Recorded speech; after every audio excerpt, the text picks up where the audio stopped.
குருவம்ச சிரேஷ்டனே, அவர்களின் அழிவுக்காக நீ வருந்துவது தகாது. விதிக்கப்பட்டதே நடந்திருக்கிறது.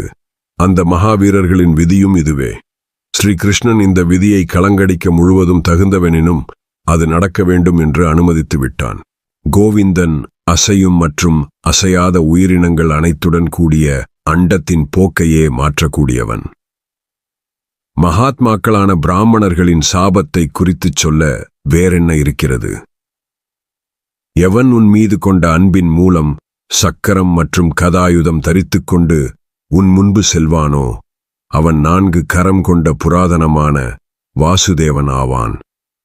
அகன்ற விழிகளைக் கொண்ட கிருஷ்ணன் பூமியின் பாரத்தை குறைத்து தன்னுடைய சரீரத்தை விட்டு தன்னுடைய உயர்ந்த இடத்தை அடைந்திருக்கிறான். புருஷ சிரேஷ்டனே, வலிமை மிக்க கரங்களைக் கொண்ட வீரனே, பீமனையும் நகுல சகாதேவனையும் உதவியாக கொண்ட உன்னாலும் தேவர்களின் பெரும்பணி நிறைவேறியிருக்கிறது.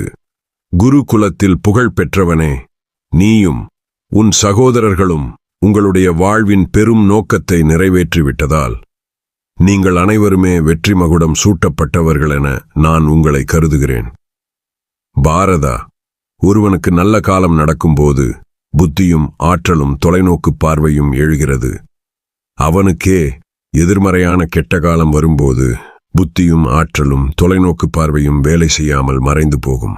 புத்தி, ஆற்றல், தொலைநோக்கு பார்வை இவை அனைத்துக்கும் வேறாக காலமே உள்ளது.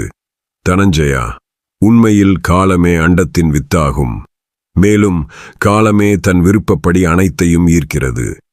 நீங்கள் இவ்வுலகத்தில் இருந்து செல்வதற்கான வேளை வந்துவிட்டது. ஓ பலமிக்கவனே, இதுவே இப்போது உங்களுக்கு நன்மையானது. காலத்தின் பிடியில் இருக்கும் மனிதன் ஒரு நாள் வலிமை அடைகிறான், ஒரு நாள் வலிமையை இழந்து பலவீனமாகிறான். ஒருவன் தேர்ந்தவனாகி பிறரை ஆட்சி செய்கிறான், பிறகு அவனே அந்நிலையை இழந்து பிறரின் ஆணைகளுக்கு கீழ்ப்படியும் ஒரு பணியாளனாகிறான். உன் ஆயுதங்கள் உனக்கு பல வெற்றிகளை கொடுத்துவிட்டு தாம் வந்த இடத்திற்கே சென்றுவிட்டன. அவற்றுக்கான காலம் வரும்போது அவை மீண்டும் உன் கரங்களில் வரும். பாரதா, நீங்கள் அனைவரும் உயர்ந்த கதியை அடைவதற்கான காலம் வந்துவிட்டது. பாரத குலத்தில் புகழ் பெற்றவனே, இதுவே உங்கள் அனைவருக்குமான உயர்ந்த நன்மை என நான் கருதுகிறேன் என்றார் வியாசர். வைசம்பாயனர் ஜனமேஜயனிடம் தொடர்ந்தார்.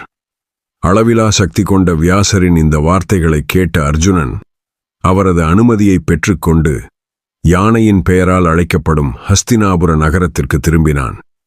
ஹஸ்தினாபுரம் நுழைந்த அந்த அர்ஜுனன் யுதிஷ்டிரனை அணுகி பிருஷ்ணிகளுக்கு நடந்தது குறித்து அனைத்தையும் சொன்னான். வியாச மகாபாரதத்தின் மௌசல பருவம் முற்று பெற்றது.